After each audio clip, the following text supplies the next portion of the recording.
Welcome to special analysis. నేను రమ్మ మండవ. ఈరోజు అనాలిసిస్లో భాగంగా మనం తీసుకోబోతున్న టాపిక్ ఏంటంటే, ఈరోజు అనాలిసిస్కి మనం ఒక టైటిల్ ఖాయం చేయడం జరిగింది.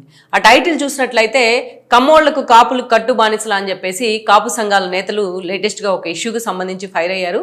అంతేకాదు కందుకూరులో జరిగిన ఈ ఇష్యూ కేంద్రంగా అక్కడ బాధితులకు న్యాయం జరగకపోతే అటు ప్రభుత్వం సంగతి తేలుస్తామంటూ వాళ్ళు వార్న్ కూడా చేయడం జరిగింది. అంతేకాదు చెలో కందుకూరుకు కూడా వాళ్ళు పిలుపునివ్వబోతా ఉన్నారు.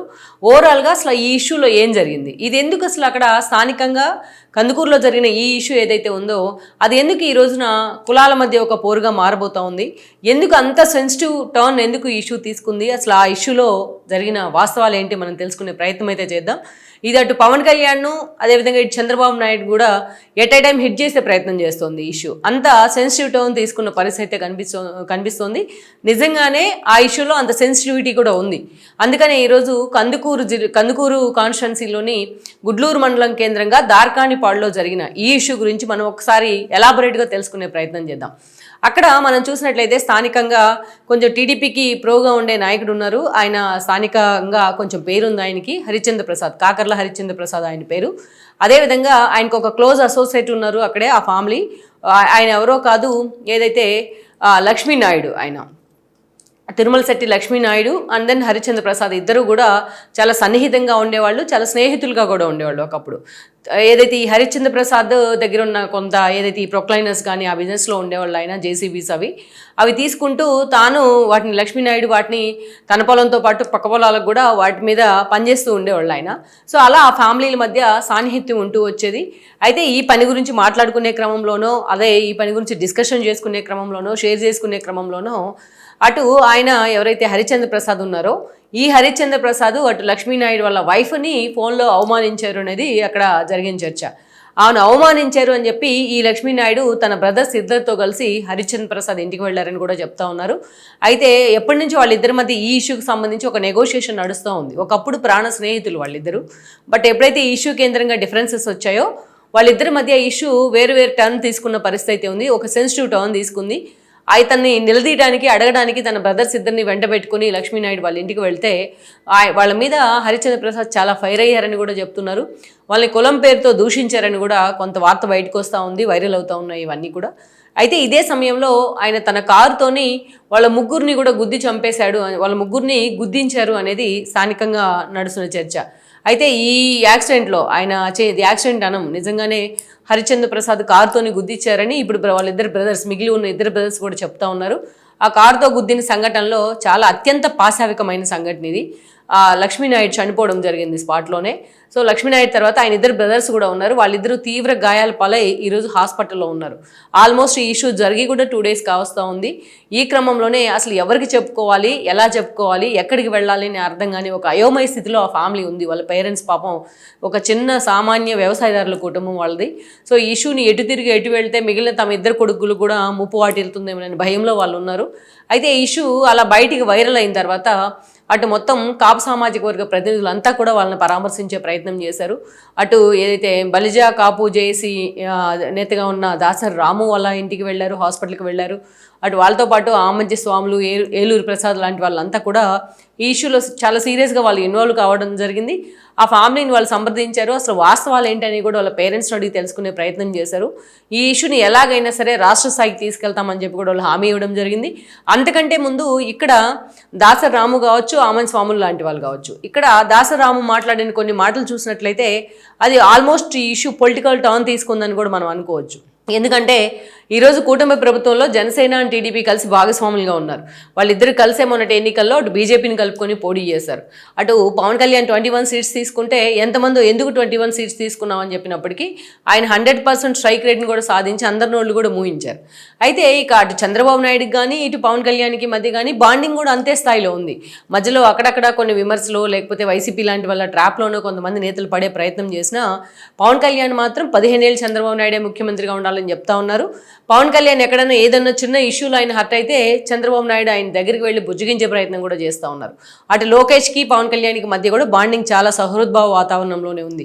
మొన్న చూసాం మనం అసెంబ్లీ వేదికగా బాలకృష్ణ ఎపిసోడ్ తెర మీదకి వచ్చిన క్రమంలో స్వయంగా ఈ టోటల్ ఎపిసోడ్లో చాలా సంయమనం పాటించారు పవన్ కళ్యాణ్. తన మీద వైఎస్ఆర్సీపీ టార్గెట్ పెట్టినప్పటికీ పవన్ కళ్యాణ్ చాలా జాగ్రత్త పడ్డారు, ఎక్కడ ఇది ఇంకో టర్న్ తీసుకోకుండా. అందుకనే స్వయంగా చంద్రబాబు నాయుడు పవన్ కళ్యాణ్ ఇంటికి వెళ్ళి ఆయన్ని బుజ్జగించే ప్రయత్నం కూడా చేయడం జరిగింది. సో అంత సాన్నిహిత్యంగా ఉన్నారు వాళ్ళు, ప్రభుత్వం వైపు నుంచి కావచ్చు, పాలన పరంగా కావచ్చు, వాళ్ళ ముగ్గురి అడుగులు కూడా ఒకే వైపు పడతా ఉన్నాయి. ఇలాంటి సందర్భంలో ఈరోజు ఈ ఇష్యూ కేంద్రంగా దాసరి రాము లాంటి వాళ్ళు చాలా సీరియస్ అయ్యారు. అది ఎలా సీరియస్ అయ్యారంటే చంద్రబాబు మీదో పవన్ కళ్యాణ్ మీదో సీరియస్ అవ్వలేదు ఆయన. ఈరోజు కమ్మోళ్ళకి కాపులం మేము కట్టు బానిసలమా అంటూ కూడా మాట్లాడడం జరిగింది. అంతేకాదు మిమ్మల్ని మేము అధికారంలోకి తీసుకొస్తే మమ్మల్ని బానిసల్లాగా చూస్తున్నారు మీరు అని చెప్పేసి కూడా అవమానించారు. ముష్టి 21 సీట్లు పడేసి మాకు మీరు అధికారంలో ఉంటారా అంటూ కూడా చాలా పొలిటికల్ కామెంట్స్ చేశారు దాసరి రాము ఈ విషయంలో. ఇంకా స్వాములు లాంటి వాళ్ళు మాట్లాడారు, కాపులు మా భుజాల మీద మోసి మిమ్మల్ని మేము అధికారంలోకి తీసుకొస్తే మీరు మమ్మల్ని కారుతో గుద్ది చంపుతారా అని చెప్పి కూడా వాళ్ళు మాట్లాడడం జరిగింది.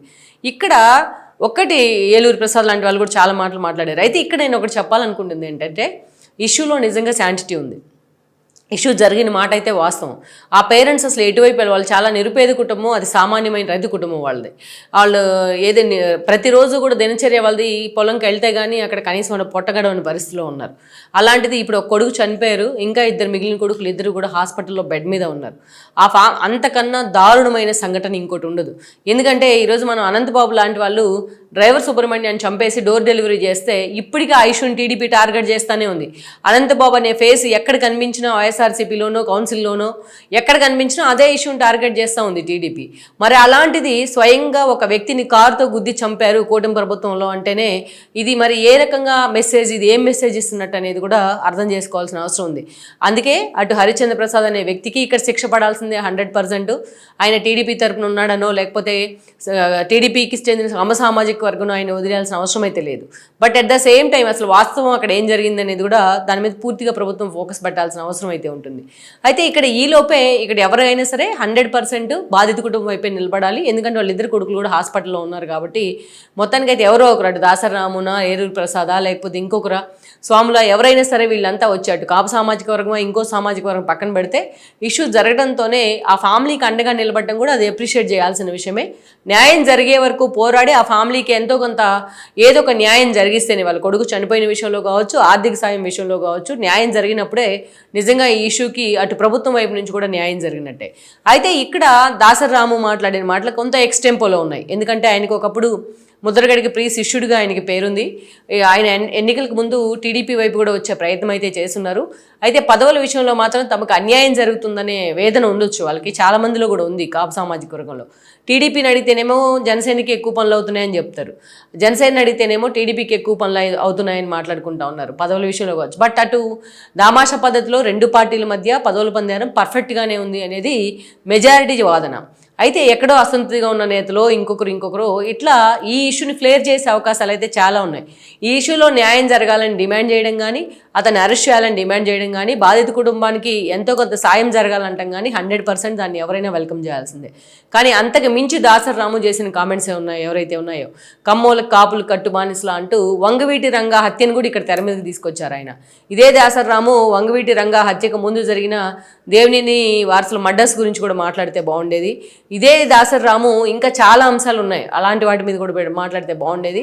కానీ ఈరోజు కావాలనే ఈరోజు క్యాష్ని ఇందులోకి ఇన్వాల్వ్ చేసే ప్రయత్నం చేశారు. ఓకే, వాళ్ళిద్దరూ కులం పేరుతో దూషించుకున్నారా లేదా అనేది వాళ్ళ పేరెంట్స్ ముందు మీడియా ముందు చెప్తే కూడా ఇంకా క్లారిటీ వచ్చే అవకాశం ఉంటుంది. కానీ ఆ ఫ్యామిలీకి న్యాయం జరగాలని అండగా నిలబడడం ఓకే. కానీ దీంట్లో కులం కోణాన్ని, అందులో కూడా పవన్ కళ్యాణ్ని, చంద్రబాబు నాయుడిని ఇష్యూలోకి లాగే ప్రయత్నం చేస్తూ ఉన్నారు. దీన్ని ప్రభుత్వం దృష్టికి తీసుకెళ్ళడం వరకు ఓకే. కానీ దీనిలో కాపు వర్సెస్ కమ్మ అని ఒక ఇష్యూని క్రియేట్ చేసే ప్రయత్నం కానీ, అదేవిధంగా ఒక ప్రభుత్వాన్ని డ్యామేజ్ చేసే ప్రయత్నం కానీ, పవన్ కళ్యాణ్ వ్యక్తిత్వ హననం చేసే ప్రయత్నం కానీ ఒక పద్ధతి ప్రకారం జరుగుతున్నట్టు మనకు కనిపిస్తూ ఉంది ఇది చూసినట్లయితే. సో మొత్తానికైతే ఇది ఇంకా పూర్తి స్థాయిలో ఏదైతే ఇది కులాల మధ్య పోరుగా మారకముందే, ఇది కులాల మధ్య సంఘర్షణగా మారకముందే, ఒక సెన్సిటివ్ ఇష్యూ లాగా టర్న్ తీసుకోకముందే చంద్రబాబు నాయుడు కానీ పవన్ కళ్యాణ్ కానీ ఇష్యూ మీద ఫోకస్ పెడితే బాగుంటుంది. అందుకే అసలు అక్కడ ఏం జరిగింది అనేది ఆ ఫ్యామిలీతో స్థానిక ఎమ్మెల్యేగా ఉన్న ఇంటూ నాగేశ్వరరావు లాంటి వాళ్ళు ఆయన మాట్లాడితే బాగుంటుంది. సో పూర్తి స్థాయిలో ప్రభుత్వానికి కూడా ఆయన పిన్ టు పిన్ డీటెయిల్స్ అందిస్తే ఈ ఇష్యూ మీద అటు చంద్రబాబు నాయుడు కానీ పవన్ కళ్యాణ్ కానీ పూర్తిగా ఫోకస్ పెట్టే అవకాశం అయితే ఉంటుంది. ఈ వీడియో మీకు నచ్చినట్లయితే please share, like and subscribe R24 Telugu.